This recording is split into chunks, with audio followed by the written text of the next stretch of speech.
Hello everyone, my name is Cloud Darkwood. Today we'll be embarking on a Let's Play of Final Fantasy VI. I'm going to be doing this multiple ways. First of all, I'm going to be doing with the Marcus crew, so all the characters in the game will be named after people I know and work with. And also, the second thing that's of importance is I'm going to be voicing all of the characters. So I'm going to be giving each character different kind of, like personality and whatnot. And hopefully it'll be a pretty cool experience. I'm looking forward to it. It should be a lot of fun for me. Well, let's get right into it here then. New game. Checking memory card. I am playing on the PlayStation version because I could not get the Super Nintendo version to full screen. Scorched wasteland and magic simply cease to exist.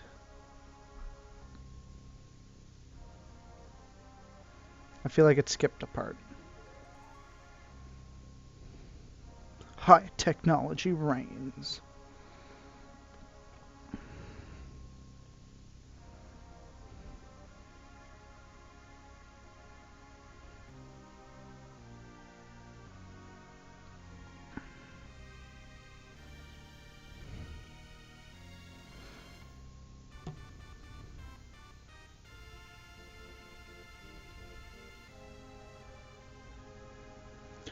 I have to say, Final Fantasy VI has probably one of my favorite music scores in any video game I've played up to current date.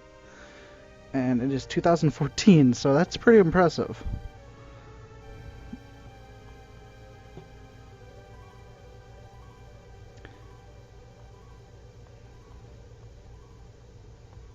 Yeah, it definitely skipped some text.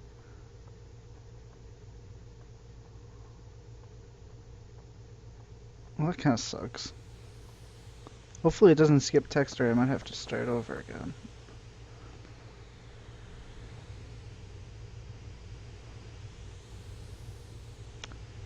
There's the town! Hard to believe an Esper's been found intact there 1,000 years after the War of the Magi.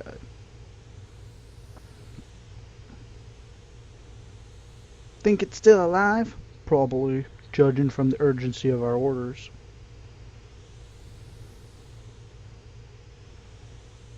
And this woman, this sorceress, why is she here? I heard she fried 50 of our Magitech armored soldiers in under 3 minutes. Not to worry, the slave crown on her head robs her of all conscious thoughts. She'll follow our orders. We'll approach from the east. Move out. Also, if I fuck up with their voices, Biggs and Wedge, it's my bad. I can't really tell them different that much. They're pretty much the same character. They are probably the second most appearing in Final Fantasy series game characters, next to Sid being number 1, who actually is in this game. He's not in everyone, believe it or not, but yeah. So yeah, the green-haired girl is the main character if you've never played this game, and she is the first character you get to control. Unfortunately, you don't get to name her until after the first tutorial-ish phase of the game. So, a little backstory, I guess. The War of the Magi was basically a war between humans and Espers, where the humans, in a sense, won the war, locking up the Espers in the Esper world. And the Imperials have begun to start, like, taking over the world as you know it. And they're sent these 3 to go capture an Esper that has been found in the city of Narsha. This cutscene is a little long, unfortunately, so it's gonna be a little bit more walking. But it's kind of cool getting to see, like, the 3 of you in your giant suits of armor marching up to the city. You can see the city rise in the background as you get there. It's just a pretty, like, good build-up for what's to come.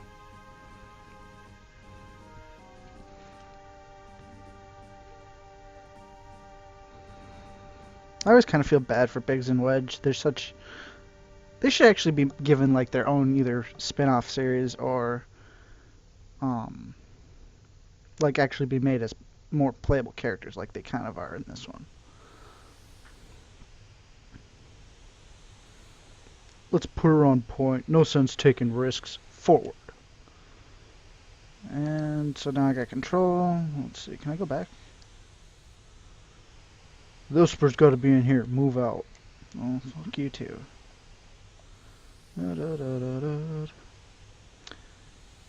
Imperial Magic armor. Not even Narsh is safe anymore. I think I'm just gonna do like most of the just random NPCs as a certain voice. So yeah, as you can see, the main character hasn't been named yet. Or actually, you don't even know what her name is yet, so it's just question marks. So right now we're in Magitech gear. I don't really know what to call it.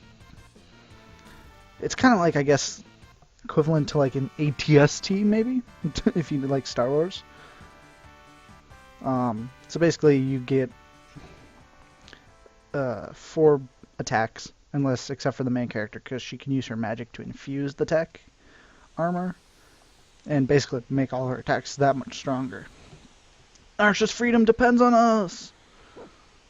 Yeah, send in your dogs first, you stupid cowards. Where's PETA when we need them?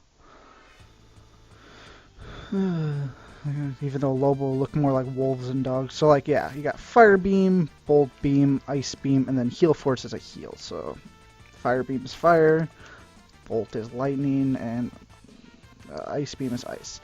Now, the main character also has Bioblast Confuser, Exfer, Tech Missile. Tech Missile is definitely the strongest, if I remember right. Unless they're humans, in which case Bioblast, or whatever it's called, is incredibly strong. And you'll see in this next fight.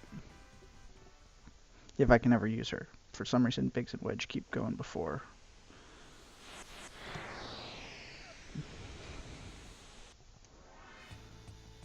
Okay, so here we go, the guards. I always thought they looked like mummies. I mean, they kind of do. Like, got little stumps and then a like hookish arm. Let's use Bioblast. But they're just kind of like wearing just a bunch of clothes to cover their entire face. That is a lot brighter than I remember it being. Yeah, but see, 400 damage is ridiculous against humans.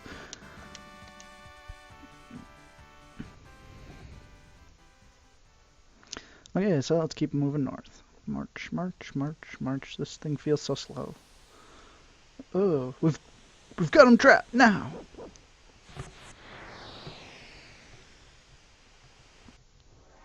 So they're basically kind of showing you, like, now this is a pincer attack. So, like, what that kind of is like.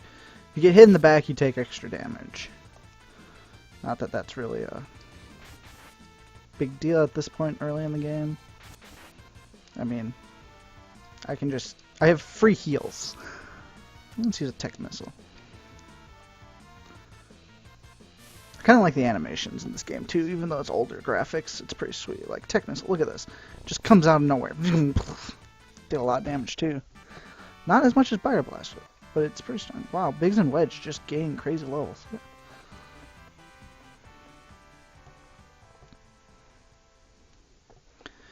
So yeah, this series is just going to be basically about 20-minute episodes, me playing, voicing, playing characters.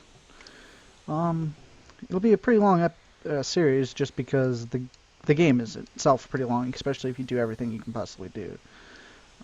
Get all the characters. I mean, I've got most of the characters planned on being named certain things. I haven't got everyone down though yet. Enough to get through the first few episodes though. Also, I want to know how they get mammoths to fight for them. Like, that's ridiculous. I also should have used Bioblast because there's enough things I could kill them all with probably it. I don't know. Just one more turn, I guess. A Vomammoth. Whatever the heck that is. They're kind of cute, though. if you like woolly things with giant tusks and claws. Apparently these guards also know how to always hit critical hits. The classic victory fanfare. Well, let's keep moving. I think that is the last... Nope, there's one more. If I remember right. Yeah. Oh, maybe not. According to our source, the frozen Esper is found in a new mine shaft. Maybe this one? Also, I'm probably doing Wedge's voice different every time. Oh well. So this over here is a save point. An eerie glow surrounds you. Want more information about save points? Now I know how to use save points. I always thought it was kind of cool that you can look at them. Biggs and Wedge look exactly the same. You can switch them around. Doesn't do anything. Back, forward. Equipped you? I can already equip you. I also figure out, like, most games in Mithril is, like, incredibly rare. This game, it's, like, the first thing you use. So, let's save. Oh, yeah. Oh, insufficient. Okay, then let's try slot 2. There we go. Slot 2 works. I like how every time you get a character that you're in your party or available character slot will do this stuff. And, like, they'll drop down if they can't save, and they'll laugh. It's great. And my chat disappeared again. Hopefully it fixes itself. Okay, let's keep going. So we can't go through like the side tunnels. Oh, random battle. Cool. Because we're too big in the suits of armor, so we can only go technically up.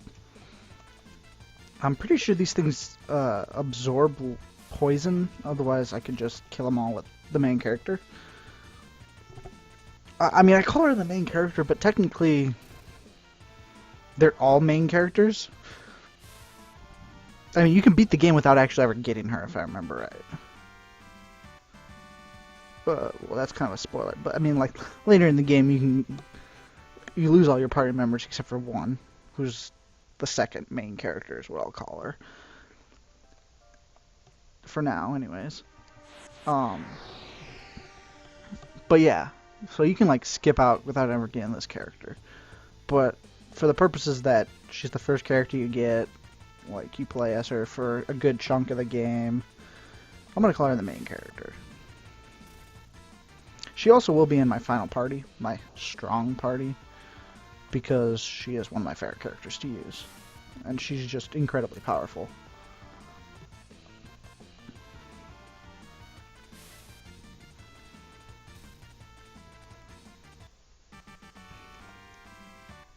And once I get all the characters that'll probably be in my main party, I'll let you know what they are. I get most of them fairly soon.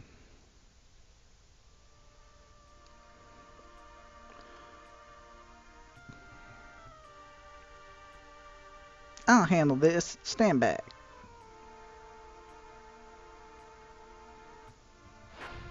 I like how he just kind of like runs into it and it just disintegrates because he's so powerful.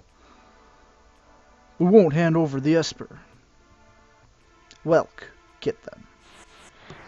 I also want to kind of know what happens to that guard, because once you beat... This is officially the first boss fight of the game. It's not that difficult. Hold it. Think back to our briefing. What about it? Do you recall hearing about a monster eats lightning? And stores its energy in its shell? Right, so whatever you do, don't attack the shell. Alrighty. So it's basically a way to tell you a tip for killing this boss. Oh, I probably should have used missiles with her because it just does double the damage, but whatever. Basically what you do is you just make sure you attack so you don't hit the shell, because every once in a while it'll withdraw in.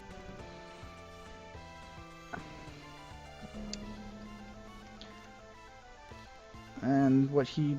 Uh-oh. This is going to be bad. Well, he just recalled when I decided to hit. This is going to hurt.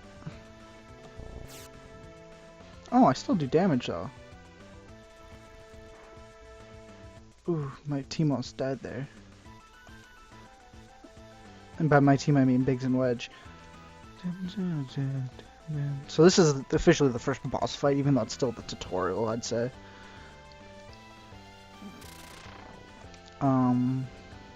But yeah, once you kill this guy, the guard just randomly disappears. It's really strange. I think I'll hit him again, if I can. Yeah, okay, good.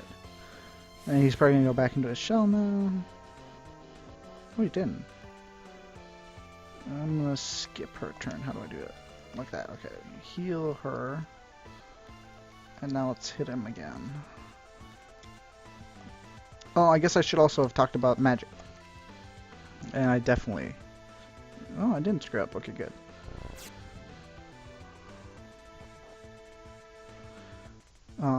I should probably, yeah. So the other two things you can do is magic, which is cure and fire, because she's been raised to be a Magitech warrior by the Empire, so she knows magic since birth, basically.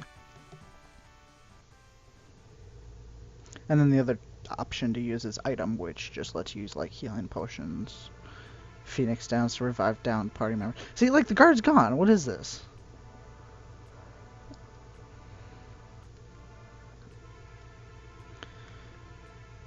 This is the Frozen Esper.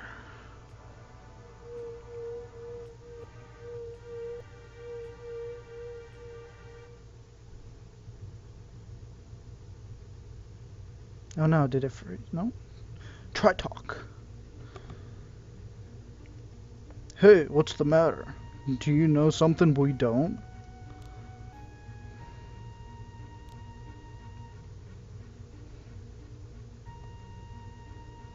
The frozen creature begins emitting an eerie light.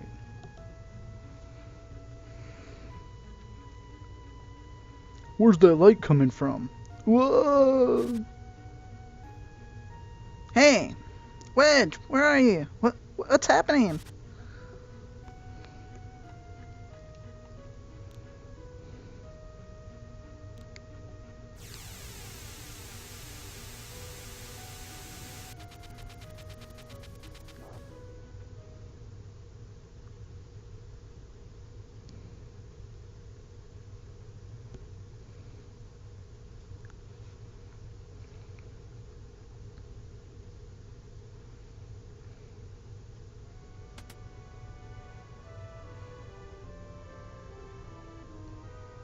No, I can move, okay.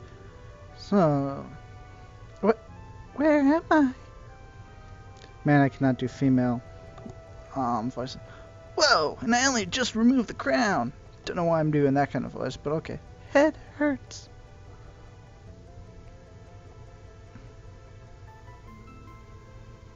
I'll definitely forget voices, like, if I don't use the character for a while. Easy! This is a slave crown. The others had complete control over you while you were wearing it. I can't remember a thing. Don't worry, it'll all come back to you, in time, that is.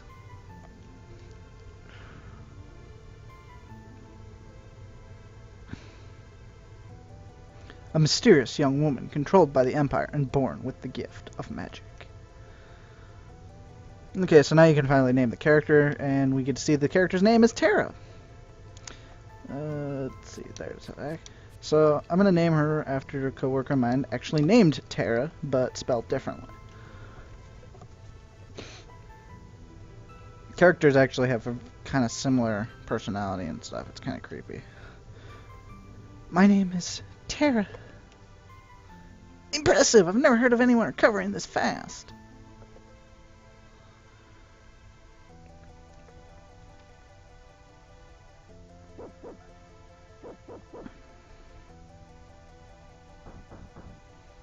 Open up! Give us back the girl in the Empire's Magitech armor.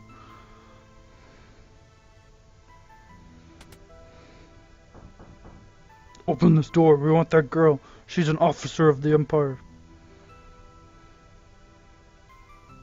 Empire? Magitech armor? Look, I don't have time to get you out here. I have to get you out of here. I don't have time to explain. Over here. Well, that looks like all the time I have for now. unfortunately. So we're going to have to save it here and see you guys next time.